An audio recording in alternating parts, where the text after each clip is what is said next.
Well, good morning, Chairman Carper, Senator Kramer. Thank you for having me, and members of the Environment and Public Works Committee. For the record, I'm James Lamont, Commerce Commissioner for the great state of North Dakota. I'm here to testify on behalf of the state as well as rural communities with respect to the reauthorization of the Economic Development Administration. In the aggregate, our experience has been very positive, but like the previous two speakers, there are several areas where we believe the agency can be more effective as well as its programming. A little bit about North Dakota. Just 3 years ago, the Department of Commerce had slightly over $1 billion of projects in the pipeline. Today, as I sit here, we have in excess of $25 billion in economic development projects in the pipeline. So to put it in a perspective, when compared against our gross state product or gross domestic product, literally 50% of our economy we have today in capital expenditures or CapEx opportunities. I don't believe there are many states in the country that have that type of ratio. We believe this is due to a vision that takes the second largest hydrocarbon producer in the United States into the nation's first carbon neutral state by 2030. This will be led through innovation and not regulation, but is augmented through agricultural technology development, the energy transformation that I cited with respect to clean fuels development, unmanned aircrafts development, as well as a large manufacturing base that we intend to grow, especially around clean fuels. We believe that partnering with industry and smart government programs has led to this success, and we want to see it continue and hopefully be the vanguard for rural America with respect to growth and opportunities. With respect to the EDA, I just want to kind of highlight some successes we've had because it's a great agency, a lot of great programs, but again, I'll talk about some of the solutions we're proposing. We recently received $2.7 million in dedicated tourism funding, $1 million for community planning efforts.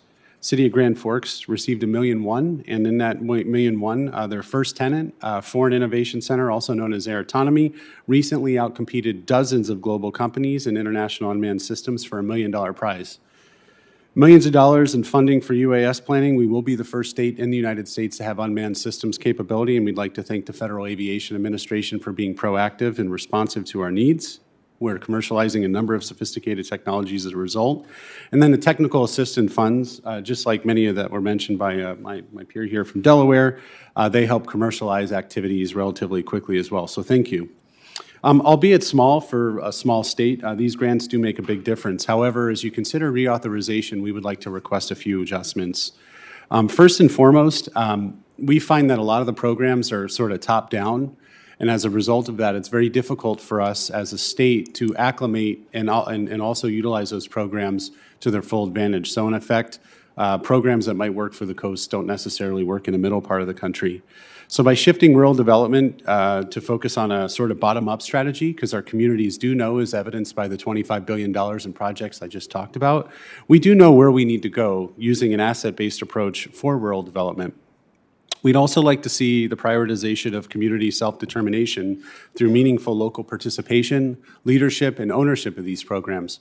Albeit the EDA is among the more flexible institutions in the federal government, we find that, again, those restrictions constrain some of our communities to types of growth that aren't necessarily conducive for an energy or an ag-producing state. We'd also request that you invest in strengthening local ecosystems. We're finding that particularly important, especially as we transform into a cleaner energy economy. This could be done through public infrastructure and initiatives that aren't necessarily a one-size-fits-all. We request that more programming focus on workforce development. I know it's a national problem, a very systemic problem, but we find that it's particularly acute in rural areas because we don't have the same abilities to draw from talent pools that might exist in other parts of the country.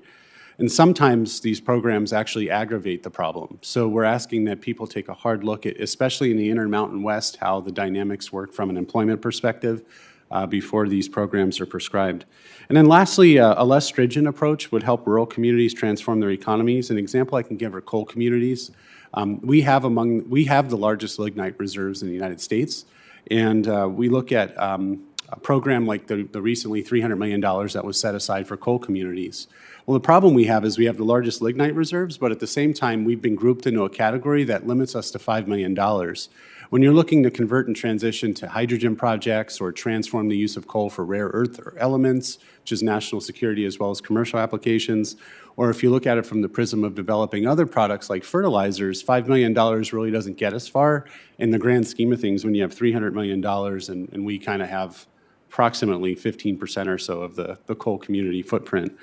So in effect, we'd like to thank you again for the previous appropriations as well as participating in these programs.